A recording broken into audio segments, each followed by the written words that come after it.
In order to access your light, you have to have moments of pause. You have to have moments of connection with a higher power or yourself or your own soul.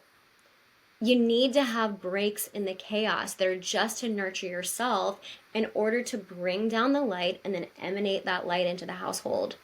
We are not meant to heal in isolation, and we are not meant to live in isolation.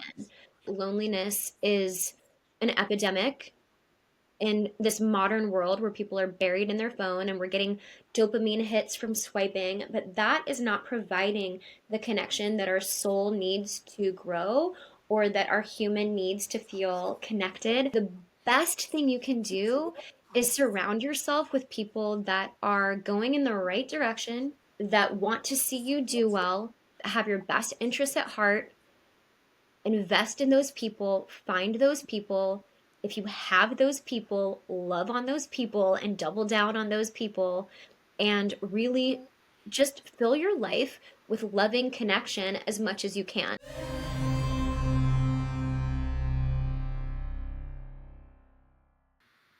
Hello, Elizabeth Webb. Welcome to A Call to Healing. So happy to have you here. Thanks for being here. How are you today? I'm feeling excited to chat. Very Yay. excited to be here. Yeah, you had a book launch on October 13th. So I imagine you've been busy with some book tours. Yes, there's been a whirlwind of activity, and the most happy thing for me is that people are actually reading the book and getting the magic and the help from the book, which was always my goal for writing it and doing that. Amazing. So let's talk a little bit about your past, your history. Who are you? Where did you come from? What's kind of your story up till now? Sure. So I live in Austin, Texas right now. I originally am from a small town in Virginia, and I always felt like a loner. I always felt like kind of a strange, like I won't say outcasted, maybe like outcasted by my own weirdness. Like I was a socially awkward little girl that just hadn't figured out the way that the world worked, and I always craved connection but didn't know how to communicate with other people or really be with other people until I started studying human behavior at a later time in my life. But I think to this 7-year-old little girl with her little weird pixie cut that was talking to animals, and some of my best friends were rocks, and I'm just feeling so much empathy for her, not understanding how to really be with people and how to form the right relationships, and also not how to access her magic. So this book is not, the book that I wrote is not for little girls. It's for us women who have made our way in the world already. But I really, when I create art, I always keep in mind this little child that just didn't know how to relate to other people, and then overcorrected being kind of a strange artist with people pleasing, which absolutely never ever worked for me. And my foray into self development started in New York City. The first time I did a self development course, I was enrolled by my father, and I signed up for the Landmark Forum, which has, people that love it or they hate it. Everybody's got kind of an opinion on Landmark. But that was my entry into the self development world. And after that, I was hooked. I was like, okay, this industry is giving people tools for life. That's what I need. And then I ended up going into the self development industry myself before it had boomed in the way that it has now. So I was a coach and I was helping women with relationships long before that was even really a thing. Like when I started, I was 24, and it was quite controversial at that time to choose to be a coach. Like there was a lot of like, well, why aren't you a therapist? And is this legitimate? And like, it was very I guess controversial, and people were interested and intrigued, but they were also very cautious about what I was doing. And then it worked. What I was doing was working. And I created a really incredible career in New York City as a love coach. I did that for about 8 years and then redirected, went to get trained in positive psychology and human behavior, and then started working with executives, which is what I do now as my day job. I'm helping executives with their leadership style and how to communicate with their staff in a way that people actually feel incentivized and seen and heard so they want to stay. And then the company, of course, makes more money and everybody's happier. So that's what I do during the day. But I also had this yearning to take all of this wisdom that I've learned over the last 20 years in the self development world, in my own journey and my clients' journey, and distill it into one handbook that I would hand to my daughter and be like, hey, with this, you will be better off. So that's what I'm up to right now. That's a little bit of a cheat sheet of who I am. Of course, that's not everything, but that's Yeah. that's some of it. You have the book keys, make you magic. Yeah, I have it too. I have it right. You. Yeah. Yeah. I just want to back up a little bit to your story. So you're 24 and you're a love coach. Did you have, like, before that, career path, like as a kid, what you wanted to be when you grew up, or did you not have Oh guidance, yeah. or was that kind of the path you ended up on, what you wanted to be? I had no interest in teaching this kind of stuff when I was a child. Absolutely not. I was an artist, I was a dancer, I was an actress in school plays and things like that. I thought I might want to be a scientist. I thought I wanted to be an astronaut, you know. And I was into the arts. So, and I've always liked people. And for those empaths and people pleasers out there, recovering people pleasers, all that really means is that you like people, and that's why you want people to be pleased. It's because you like people. It's really not more heavy than that. And yeah, so learning about the self development industry was a happy fluke, and it redirected my career. At that time, I thought I might want to be a filmmaker. I was all over the place. I was all over the place with direction because there were a lot of things that interested me, but nothing was really speaking to my soul as a calling until I found like giving tools that I had learned to women. And yes, to answer your question, 24-year-old love coach, what? So I was in the self-development industry and I'd actually gotten hired by a self-development company that was pretty established, and the women there had started coming to me for dating and love advice. And I was like, why, why are they coming to me? Like, why are they modeling what I'm doing, or why would they want to know what I think versus anyone else in this company or each other? But I was the girl for that. And it happened so consistently that I was like, okay, I actually have a natural ability to see what the situation calls for and to teach women how to respond in a way that's not reactive, which is a big part of the dating world, is responding and not reacting, discerning, owning our boundaries, also really accessing our feminine essence, and never abandoning ourselves. So those things came naturally to me, and I was able to help other women access those tools. So that's why it worked. And my private practice in relationship coaching was very, very successful. I could have actually just kept going just with that. But I wanted to start working with men, and I started wanting to teach about other things. So that's why I expanded, although I always have that in my back pocket as something that I love to teach about. And there are 3 chapters in the book about relationships. As a 24-year-old, that's some pretty deep wisdom there to be 24 and have those tools already um, available to you. What is positive psychology? You mentioned that, like, kind of the basis for everything you do. What is that?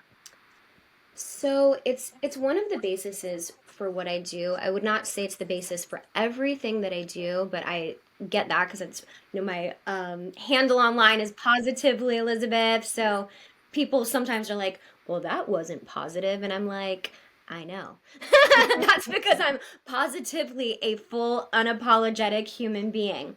But positive psychology is the study of what makes humans thrive in so many words. That will be my definition for this conversation. So it's not the part of psychology where you're really touching the deep wounds and doing this deep excavation of everything that hurt you and wounded you or traumatized you in the past, which has amazing value, right? That has amazing value.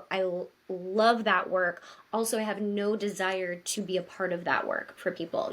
I touch on some of those things with people, but I'm like, go do the deep, grave digging to your earliest wounds with someone else.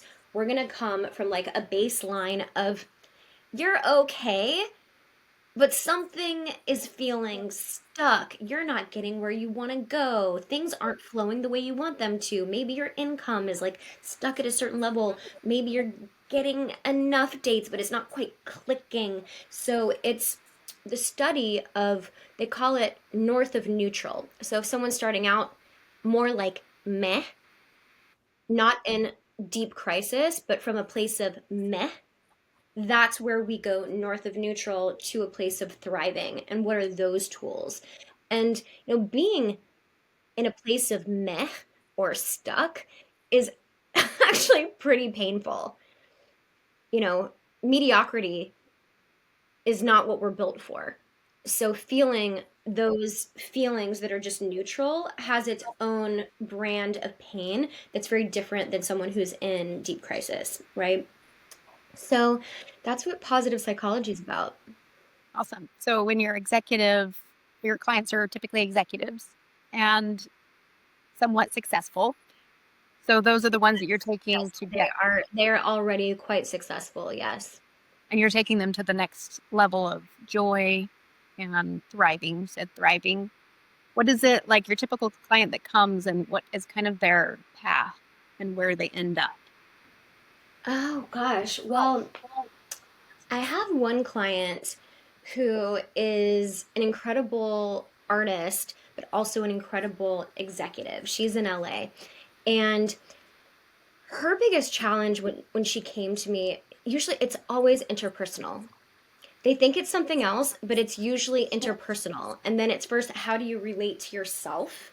And then how do you relate to others? So this woman was a chronic, I would say chronic doormat. Really just always sucking up the excess work. Things were getting offloaded on her constantly, even though she was in a position of power. So people that worked for her were taking advantage of her. And I was like, wait, slow down. So your employees are like delegating to you somehow? Like how did this happen? How did this dynamic occur?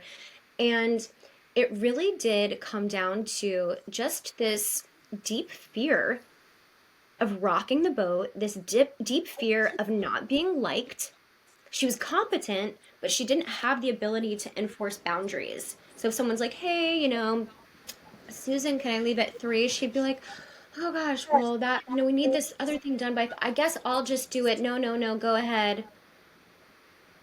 And then who's staying there until midnight? Susan, right? So what we did was slowly but surely address each situation. She got to really implement saying no in ways that didn't alienate other people. It actually had other people respect her. And then it created more intimacy with other people over time, right? So she got to get her life back, get her by implementing boundaries in a way that's not like an F you, how dare you. It's just, it's a hard no. And there's all different ways to say no depending on the situation. It's one of my favorite topics, actually, is the different types of no and how and when to use those no's. I would love to chat with that next if you're open to it. Yeah, I mean, we can move to that now. I was going to ask like what some of the tools are, the boundary, what are boundary, like what are kind of these main tools that you teach people? And we can start off. No. Sure. So the three levels of boundaries, and this is something that was taught to me by a mentor of mine named Nanilea Diamond. She taught the three levels of boundaries, and I love it so much. I wrote about it in the book. And the first level is rose petals. So, rose petals is a no thank you. It's a very light no. It's like, this is not my preference. Oh, no, I'm not going to be able to make that. Thank you so much for the invitation. It's a polite no thank you. Rose petals. Wooden fence is a hard no. So, someone has asked you something that is not okay with you, and they need to feel the boundary. So, an example would be, hey, can I stay with you for 2 weeks because, I'm having problems with my husband and this is the fourth time, right? That's a, that doesn't work for me.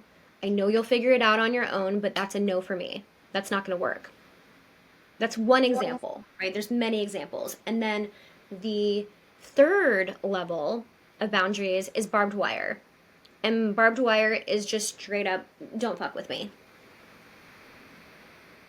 So that would be someone doing something that is crossing your lines of what's in integrity. That's someone really violating one of your personal needs.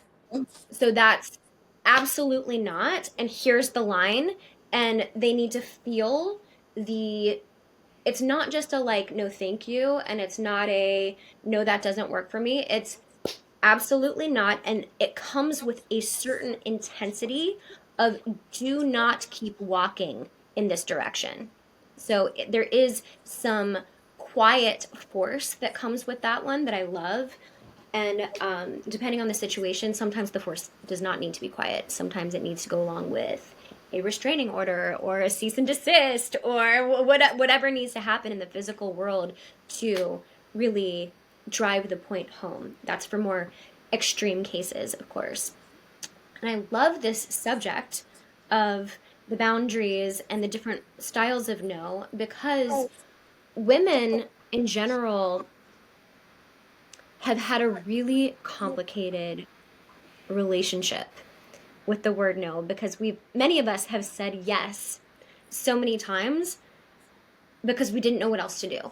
We're like, oh, I guess that's okay. All right, well, I don't really want to go, but I feel like I have to. Like, we've said yes so many times that when we find our voice, sometimes we overcorrect into a hard no for everything that alienates other people and creates isolation. And there's just no reason for it. Just like make no your friend. Because no, also a woman who knows how to say no is trustable. We can trust her yes, we can trust her no, right? Yeah.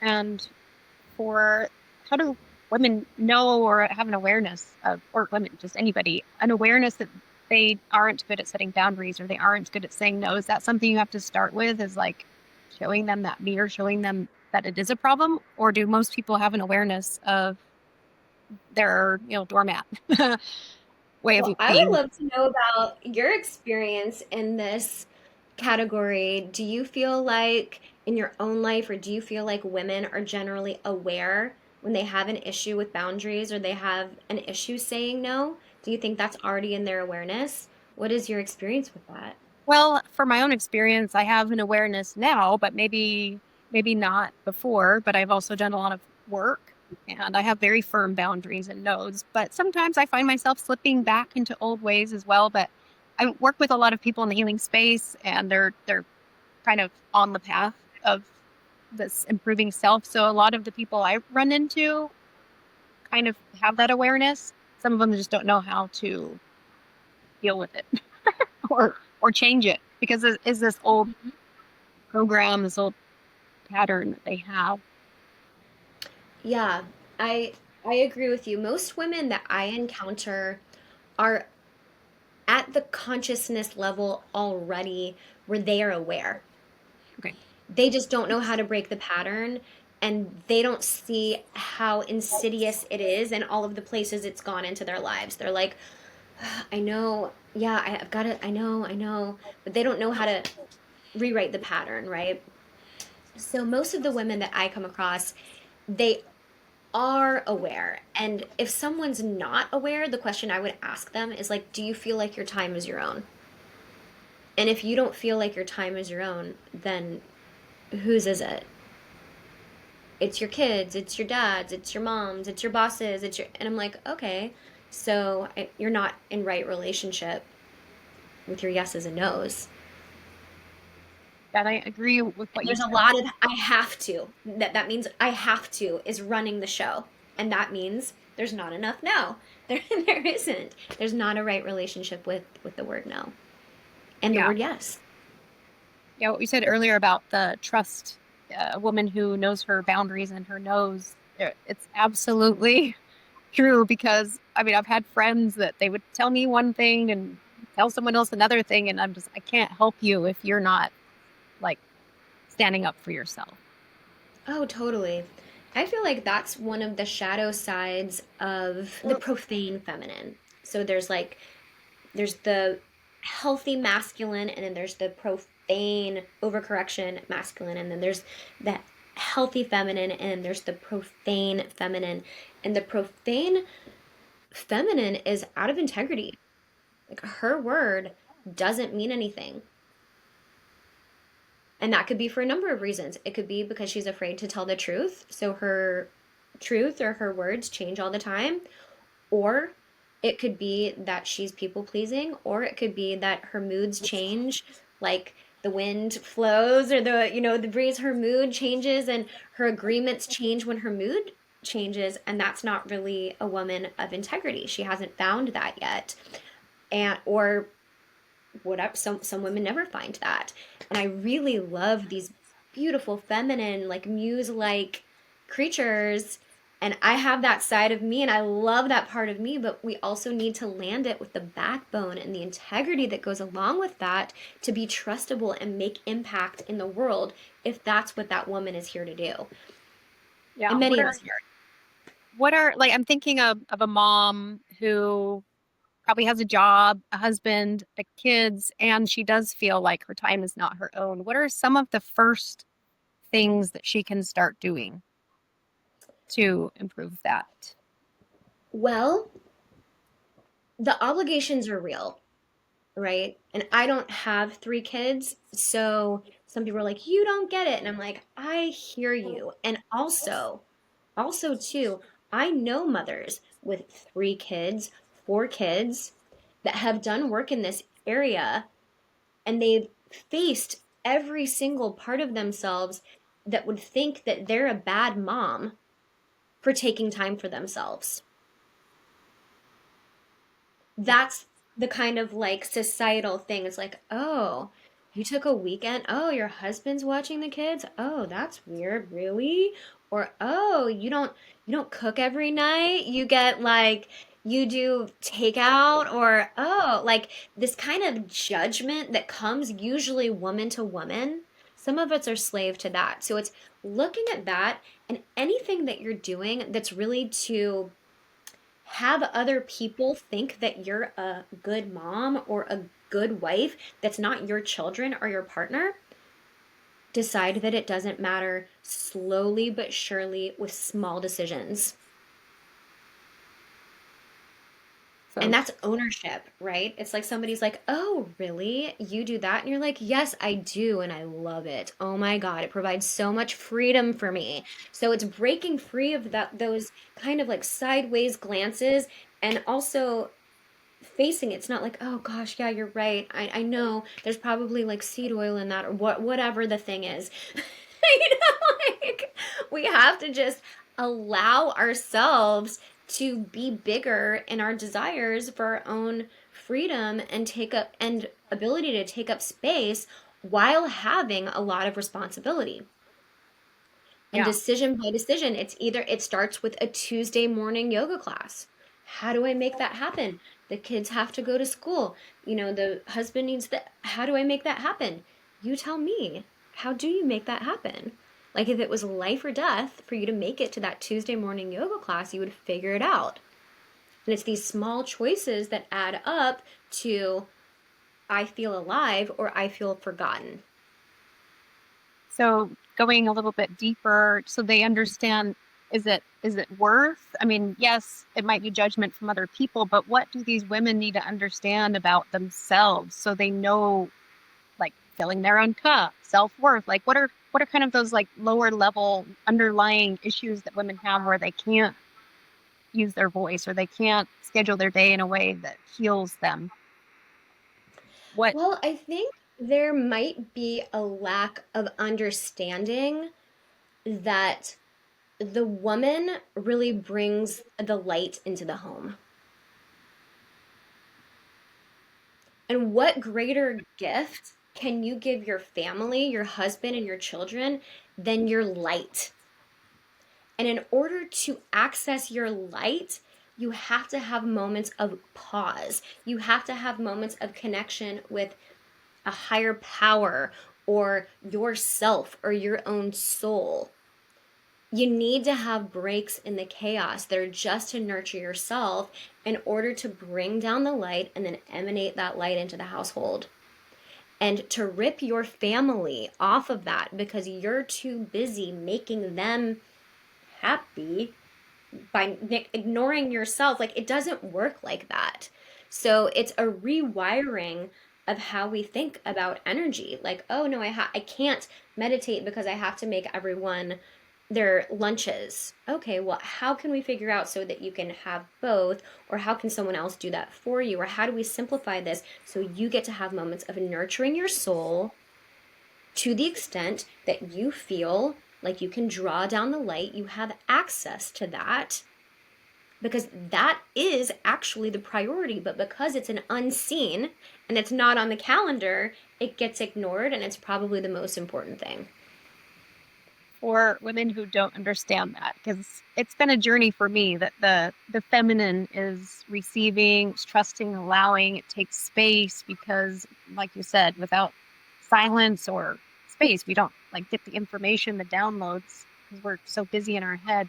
If they don't believe that right now, because you almost have to experience it to know, oh wow, I slowed down and this opportunity came. Mm-hmm. How do you get them to believe that in order to like put it into action in order to truly see like the results of it? I'm gonna be a bit controversial and say we don't. Okay. I'm here to speak to the people who are ready to wake up. And if someone's too committed to their story of busyness and grinding themselves into the ground and like if they're too committed to their busyness and also their misery and their story is there's not another way and they're absolutely committed to that, I really can't help them. And no book or course or coach is going to wake them up until they're ready to listen. And that's so individual for each person. That's so individual for each woman. Like, are you ready to hear the messenger, yes or no? And I don't waste my voice on people who have deaf ears at that moment of their life. And I know who they are because they keep asking questions and not implementing. Or I experience them as uncoachable. Like I have been in training rooms where I'm the teacher or someone else is the teacher, and they're speaking to someone who's just way more committed to their resistance than they are to the breakthrough. And, it's, I wouldn't be the coach for that person. I'd be like, That's a little bit of faith. I see that you've got it figured out. You don't because you're miserable, but like let it play out longer when when you're ready for something else, when you're ready to hear on a different level, like I'm here or someone else will be your teacher in that moment. Like I'm not going to beat my head against the wall for the people who are committed to their misery. Like no, thank you. But the Right? first step is more like a leap of faith or trust of some sort in order to start putting this into practice. I feel like so many people are ready. They just need a framework. Like most people who pick up a self-development book are or start listening to self-help, they're part of them, they're ready. They're ready. And if they want to stay in an argumentative state of like, no, it's not possible, no, it's not possible, no, it's not possible, then like I wouldn't personally pour my energy into that because it would just feel like it was going down a black hole. Like that's a client that I would either not take or fire because I've just I would rather funnel my energy towards someone or somewhere where it's going to flourish and we're going to see results. And that requires coachability. And being coachable requires humility and readiness that you don't already know the answers. So when you see someone debating a coach, like a well seasoned coach, like debating, what they're doing is coming with the mind of like my limitations. No, I want no, I'm fighting for my current way of being. And it's like, okay, well, you can do that, but you're also, it's like someone's trying, a lifeguard just jumped in to like help you to shore, and you're like, no, no, like no, no, thank you. Well, let's talk about the handbook then. So let's dig into your book. Who Mhm. is it written for, and kind of what's the format that you wrote the book in to be a Sure. handbook? So I know you got your copy, right? You got your copy in the mail. Um, now, did you have a chance to, I know you've like looked through it a little bit. Have you I read read it. it? You have read it? Okay, I would love to know what your experience of the book is. I'd love to hear that from So you. I would have loved this book in my 20s because, like we were Really? talking about earlier, I'm a very analytical person, was Mm-hmm. very much more analytical than I am now.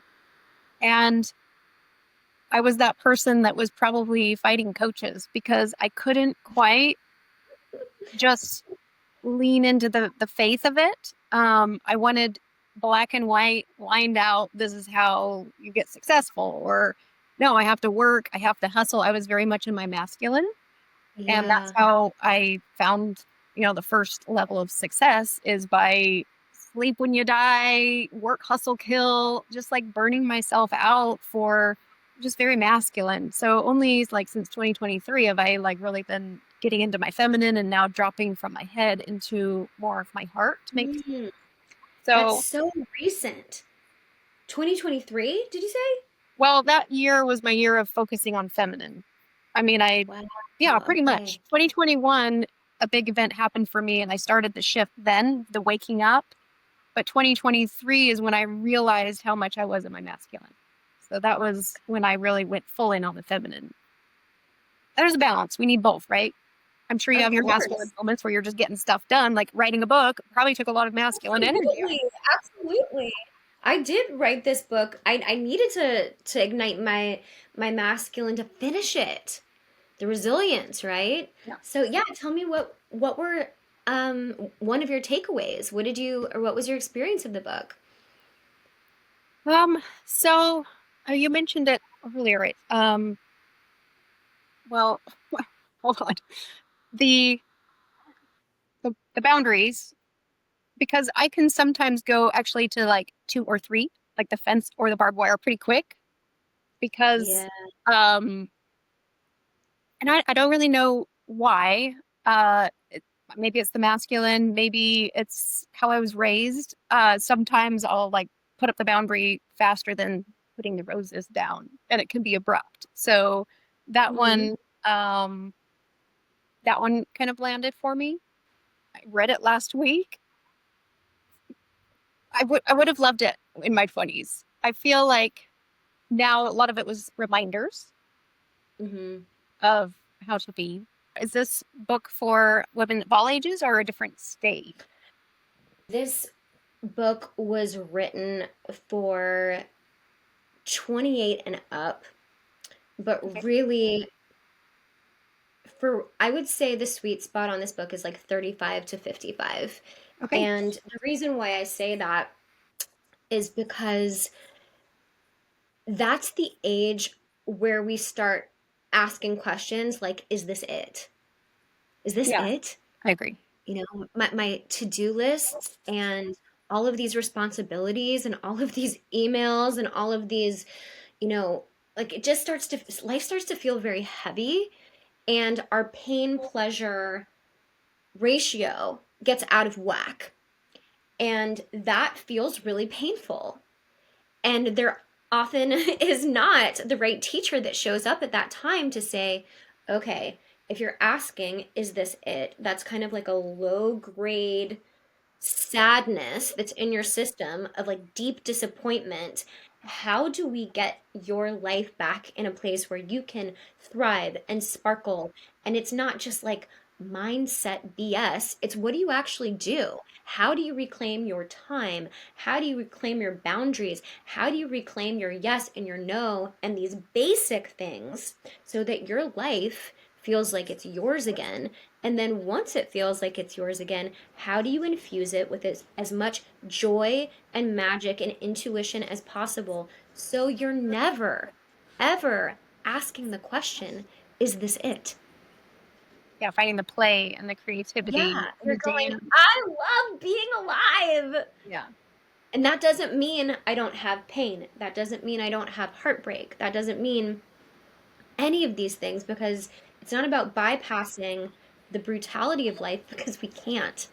It's about putting a beautiful structure in place that works and then infusing all of these beautiful tools into your life about how to really like squeeze the juice out of this one gorgeous life that we're given, or this life that we're in, depending on your belief system around lives. But this one gorgeous life that we're in right now, right? So I wrote this for women who are highly capable, that are up to big things, that have a lot of responsibility, that are feeling drained by life, and they want to know how to have something more in practical ways that have them feel like their spark is back. That is who this book is for. And I had one of my cousins, she's about 40, her 16-year-old daughter hijacked this book. Like it came in the mail and she was like, Elizabeth wrote that. I want to read that. And she won't give it back. She's like, I'm not done with it. This book is good for women of all ages. And I'm like, wow, that's a little spicy for a 16-year-old, but okay. That ship has Yeah. sailed. I mean, I So think it is a great book for young people. And I think for my 20s, like, it could have saved me a lot of time, but because why do we have to get to this burnout, or is this all that life is, this midlife crisis of sorts? I, I think, yes, I think people should read it when they're younger, just so they can avoid that, putting the program into place, going off on a career that may or may not be fulfilling, having the kid, like getting stuck in society. If, if they could read this before that, maybe they will never lose that joy or that childlike, uh, playfulness, and they won't stop dancing, they won't stop creating or painting. Like, keep doing that, because that's who we are. So yeah, yeah. there's also a certain arrogance that goes along with being young, where people haven't been, they haven't figured out that like the status quo is going to get them in a world of pain. They haven't gotten to experience that yet. So, sure, like I'd love for 18-year-olds and 22-year-olds to read this book, but that's generally not who's going to reach for the book. It's the women who've gone a little too far into, oh my God, what's happened? This is not how I thought things were going to be. How do we get back to something that I'm actually excited about? So now, every time I've read this book, I've read it 9 times.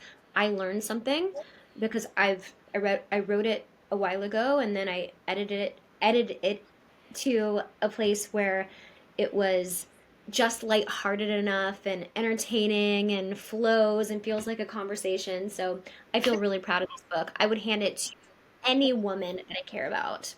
Yeah, it's very funny, and it's I wouldn't say like in your face, but it's very bitey, like just Yeah, saying how it's it is. sassy. It's a sassy, tough love book. Yeah, Yeah. yeah. So what is Yeah, I your would love to tell people where to find it oh yeah, also. yeah. Go ahead, yeah. Yeah, so the book is on Amazon. Made for Magic is on Amazon. And also, if you want to read the first chapter for free, you can go to madeformagicbook.com and you'll get the first chapter for free so you can See, and the first chapter is amazing. There's so much in there. So check it out and see if it's for you and see if you want the whole thing. Because why not? Try before you buy. So that's where you can find this. Awesome. Yeah. What's next for you? I'm sure you're busy for a while promoting the book and on the road and things, but what's next in your journey? Oh gosh. So podcasts in my career, we've got podcasts. There's going to be some television stuff, and then love, love, dancing, frolicking through meadows, more playtime. Now that I'm out of this, like, finish the book, publish the book. So more play and more time in my calendar that's just devoted to being in flow state. Awesome. And you're here in Austin. I What are am. kind of your favorite spots here in Austin to go play? Oh gosh, I love stepping.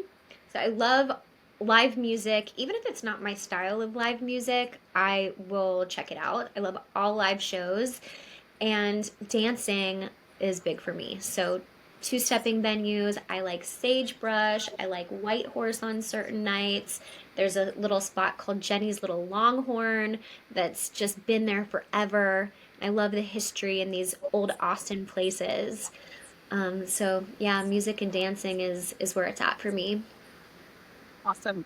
Do you have, I think it's very important, and you mentioned it in the book as well, as the like community of friends and how much time do you spend alone? How much time do you spend with people? Like, what's the balance with that for you? Oh gosh, it's a really ever flowing balance. And sometimes I spend too much time with people.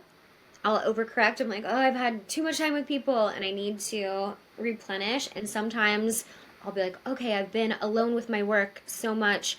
I need to go socialize. But I would say my flow is often I'm not alone because I'm working with people that are helping me on my team, and they work. I have two people that work with me here live in Austin, so they'll come to my house or we'll go to the office and work together. And then I'm socializing maybe, I don't know, 4 nights a week out and about doing different things, learning something or enjoying something with people. So I have a really good balance, and that's something I'm really proud of. In the past, there was too much isolation. That was big for me. In the past, there's been too much togetherness, maybe with a partner, where it was like we were so attached that I didn't have much autonomy, or too much isolation. So now it feels like a really healthy, life giving flow. Amazing. Is there anything that I haven't asked you that you feel the audience of this podcast are looking for healing modalities or tools to use, or is there just any sort of thing you want to share that you didn't talk about or bring up? Oh, wow. What a beautiful question. So I would say we are not meant to heal in isolation, and we are not meant to live in isolation. So, it's been on the news, and we know that loneliness is an epidemic in this modern world where people are buried in their phone and we're getting dopamine hits from swiping, but that is not providing the connection that our soul needs to grow or that our human needs to feel connected. So, the best thing you can do is surround yourself with people that are going in the right direction, that want to see you do well, that have your best interests at heart. Invest in those people, find those people. If you have those people, love on those people and double down on those people, and really just fill your life with loving connection as much as you can. And that's, of course, yes, autonomy and yes, solo time as well. But the more you can create group momentum, it's really going to help you go further faster.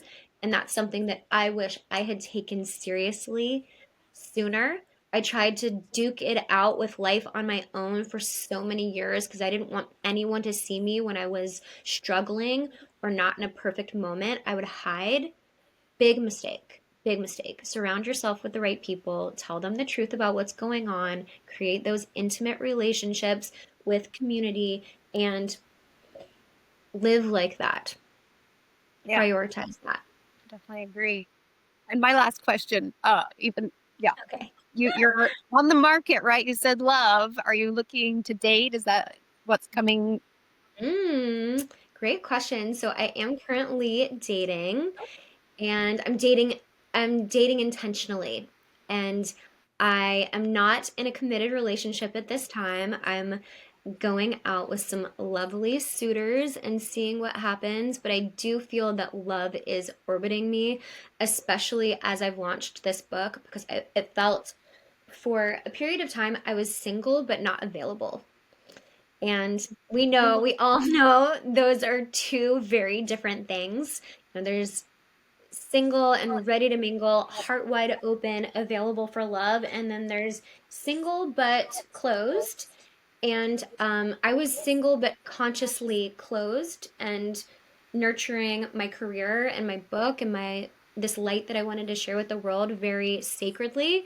And as soon as it was birthed in the world, I was like, oh, I feel like a softening in my system. I feel ready. And it feels, it doesn't feel far away. It feels like, oh, could happen tomorrow or it could happen in 6 months or, we don't know, but it feels very close and lovely. If someone is ready for love, open-hearted, they're ready, and they want to meet the love of their life, just as your former dating coach, how do you suggest women find men these days? I would reverse engineer it. And so first of all, lightning can strike anywhere, anytime, and we all know that, but it's always beautiful to just set the odds up in your favor. So I would figure out the value systems and the hobbies of the kind of person that you want to meet and then put yourself in those rooms. Beautiful. So if you want to meet a sports guy, go to a sports bar. If you want to meet a godly man, go to church. If you want to meet a conservative godly man, go to a conservative church. If you want to meet a self development guy, go to co ed self development rooms. If you want to meet a successful self development guy and not a broke new coach, go to an expensive self development room. So reverse engineer it, do the math, get in those rooms, and make eye contact and be lovely, and something's going to happen. Beautiful. And be yourself, right? Or do you? Depending on what that means to that person. Sometimes that's not really the best advice. Be you know, be your best self and work on it so that that's real for you. You know, Beautiful. because sometimes people start trauma dumping and they call that being themselves. That's Oh, like yeah. a shadow in the self development world. They're like, I'm just being myself, radical honesty, and I'm like, no, like that's not, yeah. So your best self. Beautiful.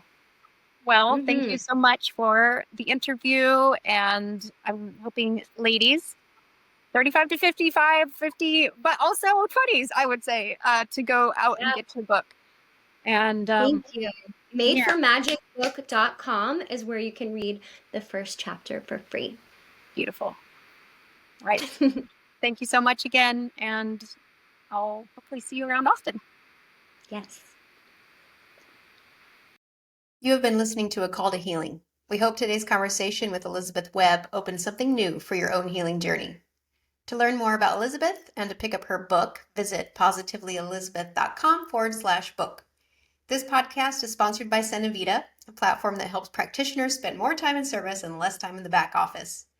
I'm Melanie McDaniel, and I'll see you next time.